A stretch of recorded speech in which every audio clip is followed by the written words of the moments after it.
Chapter 12. What the Angel Said. On the 1000th night of storytelling, Scheherazade finished her tale. She looked at the king who had killed 1,000 women before her. He was crying. He had listened to her stories for 3 years. He had fallen in love with her. He had fathered 3 children with her. And now, at the end of the 1001st story, he understood what she had been trying to teach him all along. The angel of death, she said, visits every king.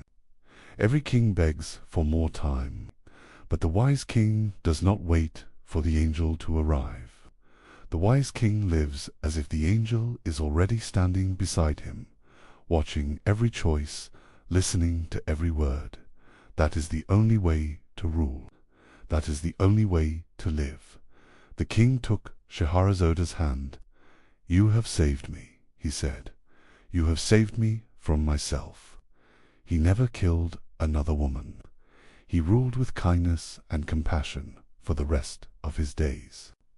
Scheherazade became his queen, and she continued to tell stories until she was old and grey. And the story she told on the 1000th night, the story of the king and the angel, was remembered long after both of them were gone. The end. There is a story that Scheherazade told on the 1000th night.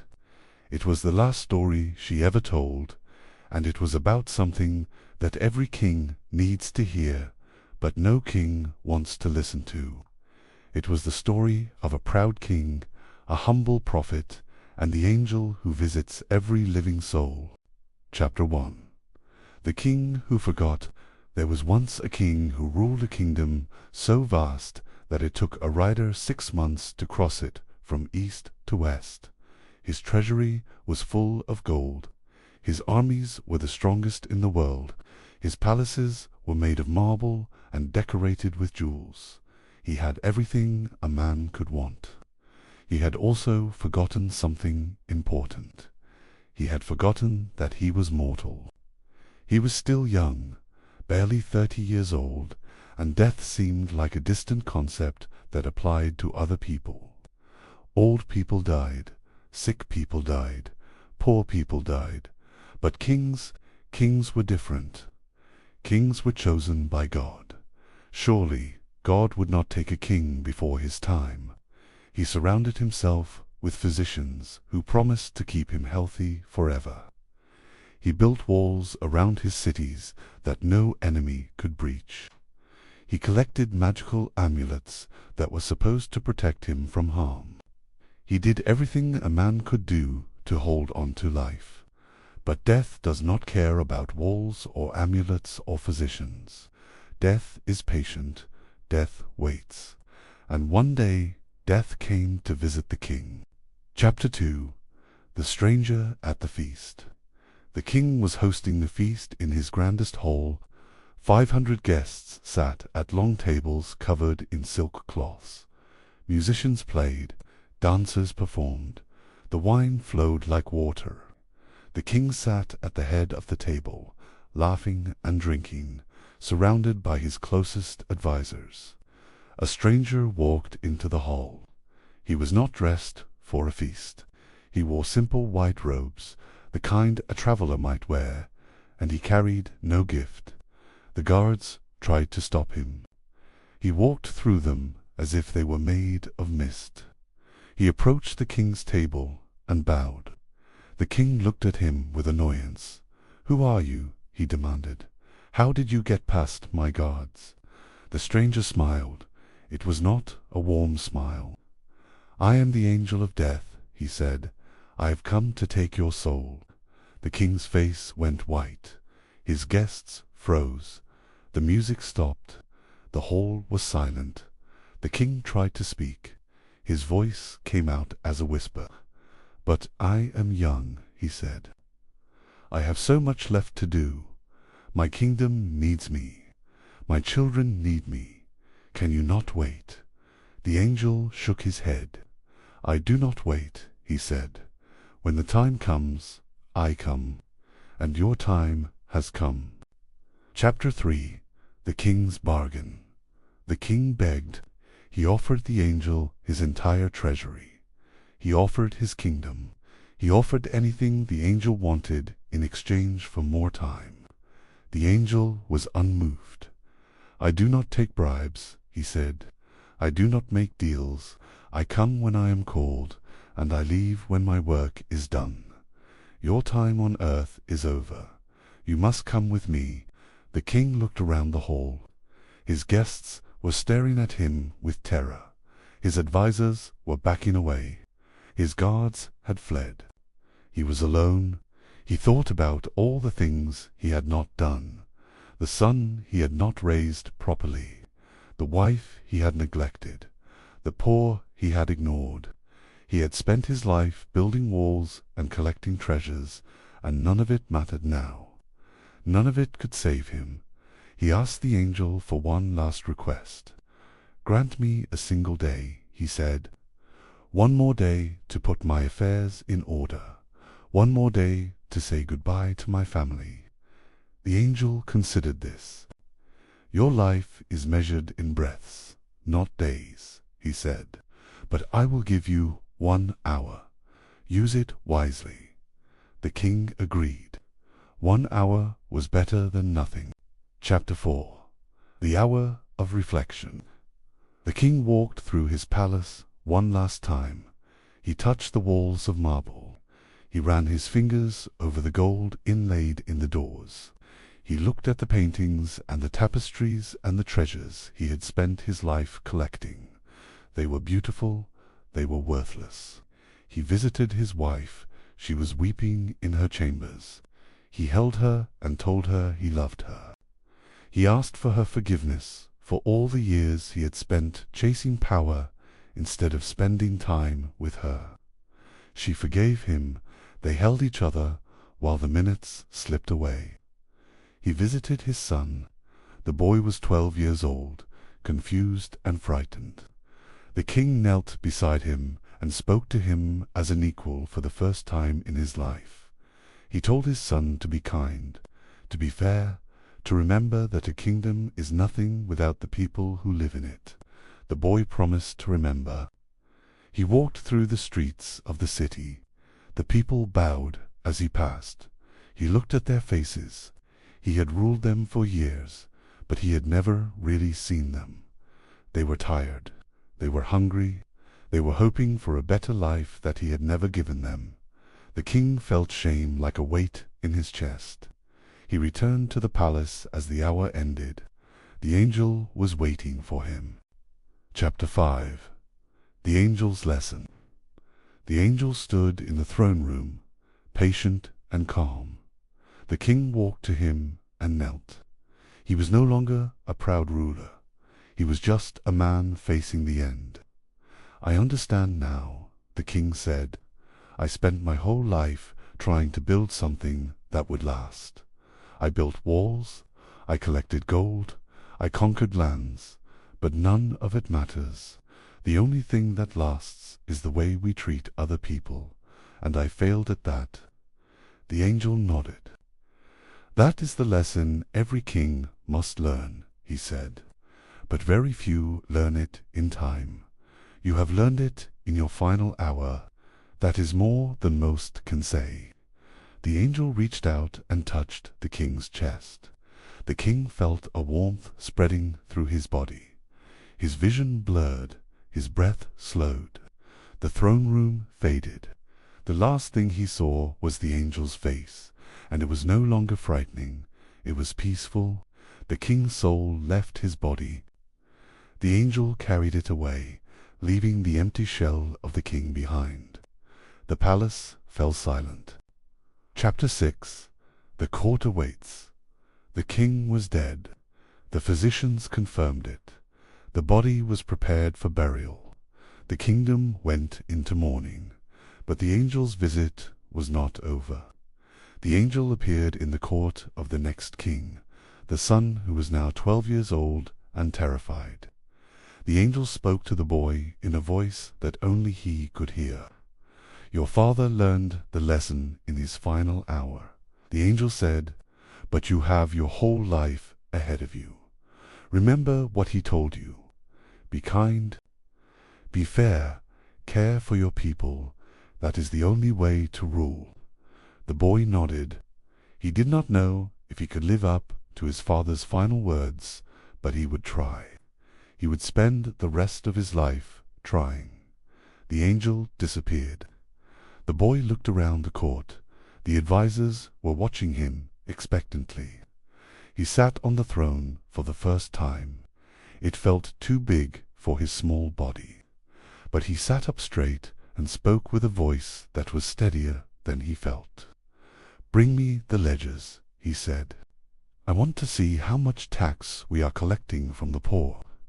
The advisors exchanged glances. This was not the kind of question a typical king asked, but the boy was serious.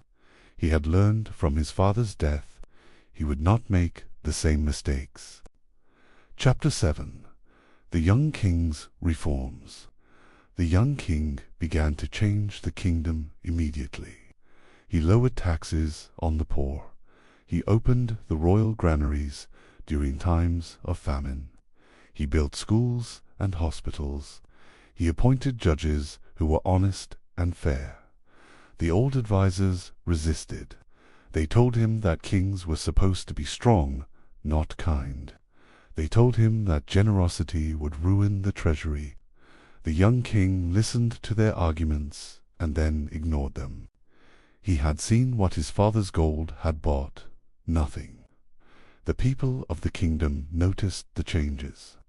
They began to trust their king. They began to hope. The markets grew busier. The farms grew more productive.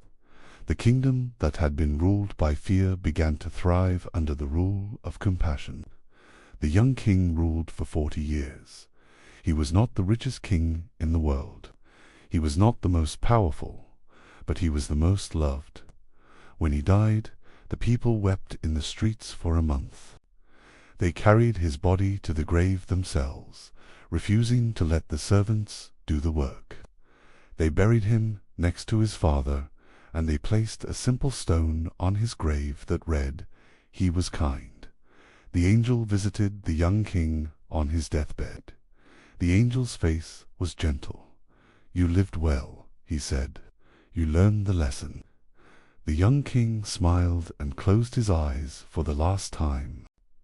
Chapter 8. The Angel's Return. The angel continued his work. He visited palaces and hovels, kings and beggars, the young and the old. He did not discriminate.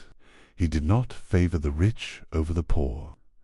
Everyone received the same visit at the same moment with the same message: "Your time has come." Some kings fought. They screamed and begged and offered bribes. The angel ignored them. Some kings accepted. They knelt and made their peace. The angel respected them. And some kings, the rarest of all, smiled when they saw him. They were ready. They had been ready for years. The angel thought about the king who had begged for 1 hour, the king who had used that hour to say goodbye and to teach his son. That king had been foolish for most of his life, but he had used his final hour wisely. And that hour had changed the fate of an entire kingdom. The angel wished more people understood that life was not measured by its length, but by its depth. A man could live 100 years and accomplish nothing.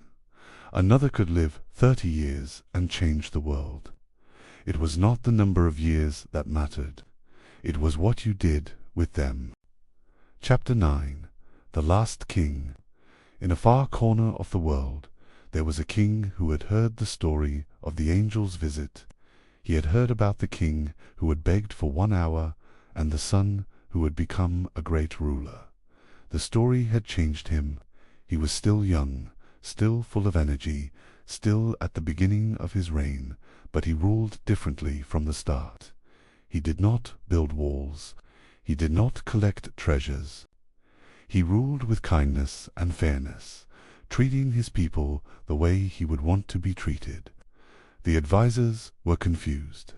They expected their new king to be greedy and power-hungry like all the others. Instead, he gave away money, he freed prisoners, he spent his nights walking through the city, talking to the poor, learning their names. One of his advisers asked him why he ruled this way. The king said, "Because the angel will come for me someday, and when he does, I want to be ready. I do not want to beg for one more hour.